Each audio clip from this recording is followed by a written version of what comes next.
नमस्ते दोस्तों, क्या आपको कहानी सुनना पसंद है? अगर हाँ, तो मैं आपको पंचतंत्र की कहानियाँ सुनाऊंगा। क्या आप सुनना पसंद करेंगे? आज मैं आपको कौवा और टिटरी की कहानी सुनाता हूँ।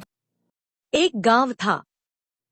उस गांव में विभिन्न प्रकार के लोग रहते थे, जो अपनी आजीविका चलाने के लिए अलग अलग प्रकार के कामकाज और व्यवसायों में लगे रहते थे। वहाँ किसान थे, जो अपने खेतों को जोतते, फसलें उगाते और अपनी मेहनत से अपने परिवार का भरण पोषण करते थे। इसके अलावा गांव में बड़ी भी थे, जो लकड़ी से तरह तरह की चीजें बनाते थे, जैसे घर की उपयोगी वस्तुएं, फर्नीचर, औजार आदि। ये बड़ी अपनी कुशलता और परिश्रम से गांव के लोगों की जरूरतें पूरी करते थे। गांव के लोग बेहद मेहनती और ईमानदार थे। इसी विविधता में एक अन्य वर्ग ग्वालों का था, जो अपनी भेड़ बकरियों और गाय भैंसों को चराने का काम करते थे। ये ग्वाले अपनी गायों का दूध बेचकर और भेड़ बकरियों के उत्पादों से अपना जीवन यापन करते थे। उनके जानवर गांव के चारों ओर के मैदानों में चरते और पर्यावरण के संतुलन में योगदान देते थे। इस तरह गांव में रहने वाले लोग अपने अपने कार्यों और भूमिकाओं के माध्यम से न केवल अपना गुजर बसर करते थे, बल्कि पूरे गांव के विकास और आत्मनिर्भरता में योगदान देते थे। वहां का समाज एकजुट और सहायक था, जहां हर व्यक्ति अपने परिश्रम और हुनर से दूसरों के जीवन को बेहतर बनाने का प्रयास करता था। गांव के ग्वाले का गुजारा मुख्य रूप से दूध और दूध से बने उत्पादों की बिक्री पर निर्भर था।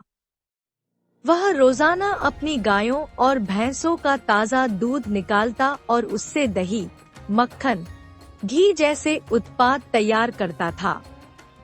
यह उसके परिवार की आजीविका का प्रमुख स्रोत था। वह इन उत्पादों को अपने गांव में ही बेचने की कोशिश करता, क्योंकि गांव के लोग उसके नियमित ग्राहक थे।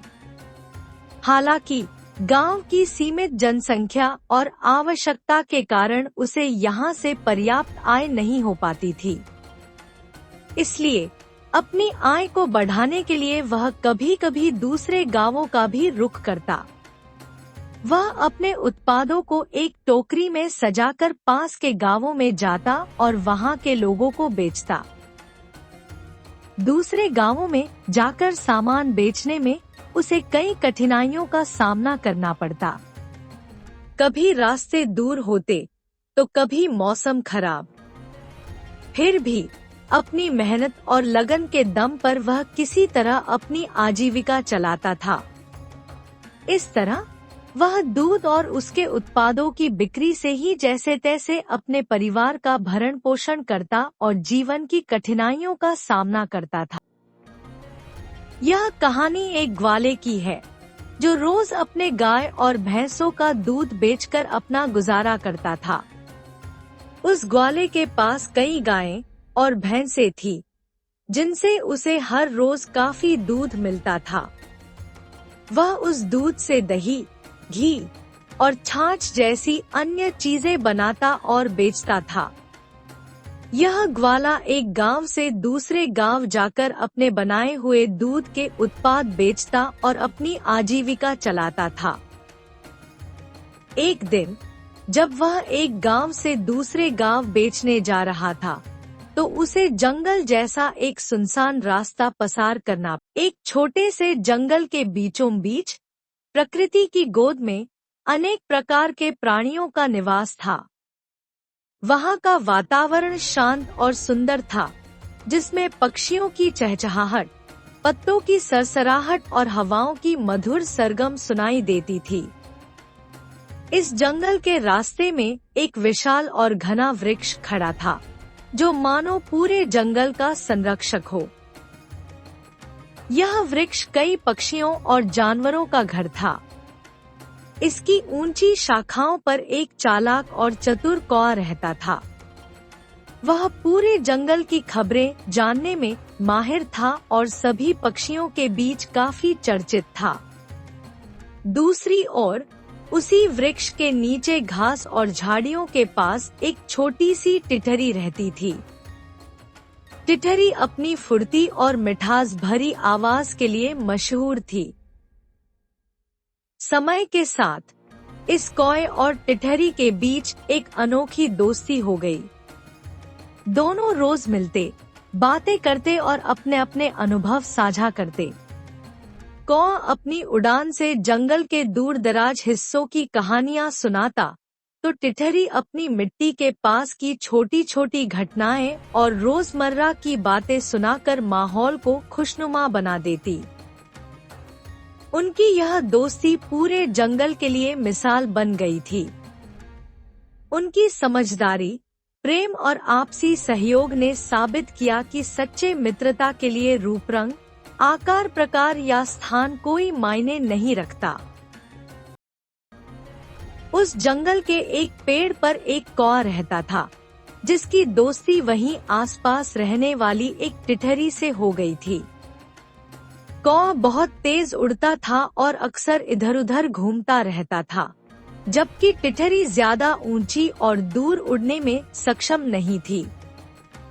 इसलिए वह जमीन पर ही अपना घोंसला बनाकर रहती थी। उस दिन ग्वाले ने अपने सिर पर दही से भरा एक पात्र रखा हुआ था और दूसरे गांव की ओर बढ़ रहा था। जैसे ही वह जंगल के सुनसान हिस्से में पहुंचा, कौए ने ग्वाले के सिर पर रखे पात्र में दही को देख लिया और दही खाने की योजना बना ली। कौए ने देखा कि एक व्यक्ति सिर पर दही का मटका लिए जंगल के रास्ते से गुजर रहा था। कौए को यह देखकर बहुत खुशी हुई, क्योंकि उसे दही और दूध से बनी चीजें बेहद पसंद थी। उसका मन ललचाने लगा और उसने सोचा कि यह सुनहरा मौका है। कौए ने तुरंत योजना बनाई। उसने सोचा, आज तो मैं इस व्यक्ति के मटके से दही लेकर अपनी भूख मिटाऊंगा। यह दही मुझे बेहद स्वादिष्ट लगेगा और इससे मेरा पूरा दिन मजे में कटेगा। कौए की चालाकी और उसकी भूख ने उसे तेजी से काम करने के लिए प्रेरित किया। कौआ उड़कर पास के पेड़ की सबसे ऊंची शाखा पर बैठ गया और ध्यान से व्यक्ति की हर हरकत को देखने लगा। वह सोचने लगा कि मटके से दही हासिल करने के लिए कौन सा सही तरीका होगा। उसे पता था कि व्यक्ति सतर्क है, इसलिए उसे अपनी योजना को बहुत समझदारी और सतर्कता से अंजाम देना होगा। कौए ने अपनी चतुराई का पूरा उपयोग किया। उसने तय किया कि पहले व्यक्ति का ध्यान भटकाया जाए, ताकि वह मटके को छोड़ दे। फिर वह झपट्टा मारकर दही को हासिल कर सके। उसकी आंखों में चमक और मन में दही की मिठास का ख्याल भर गया था। उसकी यह योजना उसे और भी उत्साहित कर रही थी। अब कौआ अपनी योजना को अंजाम देने के लिए पूरी तरह तैयार था और सही मौके का इंतजार कर रहा था। कौए ने थोड़ा और सोच विचार किया और तय किया कि ज्यादा हड़बड़ी या झपट्टा मारने से गड़बड़ हो सकती है। इसलिए उसने चालाकी से योजना बनाई कि वह चुपचाप ग्वाले के पीछे से जाकर उसके मटके में से दही खा लेगा। ऐसा करते समय वह इतना सतर्क रहेगा कि ग्वाले को इसकी भनक तक नहीं लगेगी। कौए ने मन ही मन कहा, अगर मैं शांत और सावधान रहूं, तो बिना किसी परेशानी के दही का आनंद ले सकता हूं। ग्वाले को कुछ भी समझ में नहीं आएगा और मैं आराम से अपना पेट भर लूंगा। उसकी आंखों में चमक थी और मन में अपनी योजना को सफल बनाने का उत्साह। अब वह धैर्यपूर्वक ग्वाले के मटके के करीब जाने का सही मौका तलाशने लगा। कौआ उड़ते उड़ते ग्वाले के पीछे चलने लगा और मौका मिलते ही उसके पात्र में से दही चुराकर खाने लगा। कौवे को इस तरह चुपचाप ग्वाले के मटके से दही खाते हुए देखकर टिटहरी चकित रह गई। उसने कौवे की चालाकी और धैर्य को ध्यान से देखा और मन ही मन सोचा, वाह, कौवा कितनी चतुराई से दही खा रहा है और ग्वाले को इसकी भनक तक नहीं लग रही। क्यों न मैं भी ऐसा ही करूं? दही का स्वाद लेने का यह सुनहरा मौका है। टिटहरी के मन में दही चखने का ख्याल जोर पकड़ने लगा। उसने सोचा, अगर मैं भी ग्वाले के पीछे पीछे चलूं और सही मौका देखकर दही चख लूं, तो मजा आ जाएगा। वैसे भी यह जंगल का हिस्सा है और यहाँ सबके लिए कुछ न कुछ होता ही है। यह सोचकर टिटहरी ने अपने छोटे छोटे कदमों से ग्वाले का पीछा करना शुरू कर दिया। वह बहुत सतर्क थी ताकि ग्वाले को उसकी मौजूदगी का पता न चले। उसके मन में कौवे की तरह दही का स्वाद लेने की लालसा थी और वह पूरे उत्साह से ग्वाले के पीछे पीछे भाग रही थी। टिटहरी ने तय कर लिया था कि आज वह अपनी चतुराई से दही चखने का आनंद जरूर लेगी। उसकी आंखों में चमक और चाल में आत्मविश्वास साफ झलक रहा था। अब वह सही मौके का इंतजार कर रही थी, जब वह भी कौवे की तरह अपनी योजना को सफल बना सके। कौवे के पीछे पीछे उसकी दोस्त टिटहरी भी चलने लगी। हालांकि वह कौवे की तरह बार बार उड़कर ग्वाले के करीब नहीं आ सकती थी।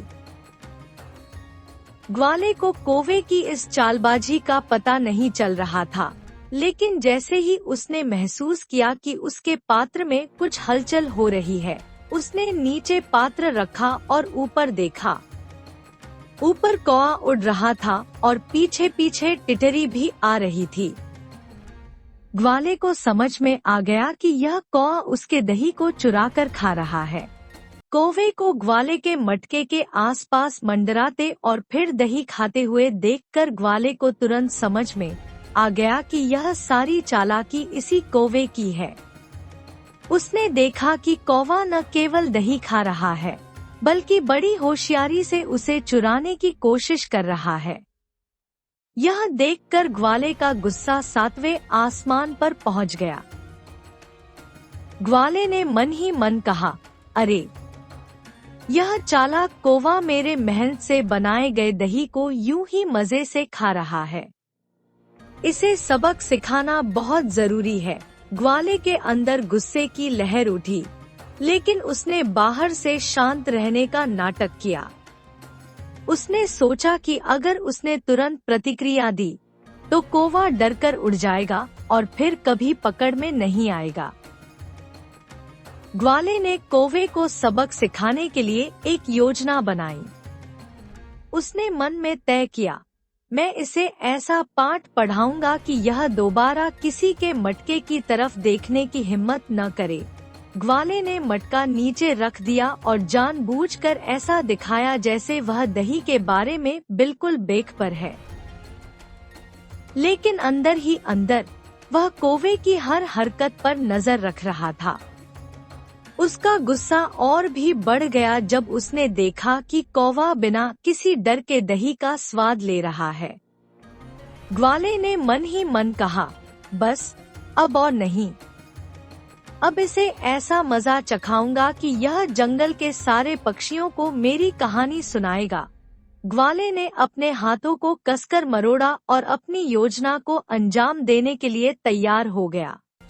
क्रोध में आकर ग्वाले ने कौवे को मारने के लिए एक पत्थर उठाया और कौवे की ओर फेंका।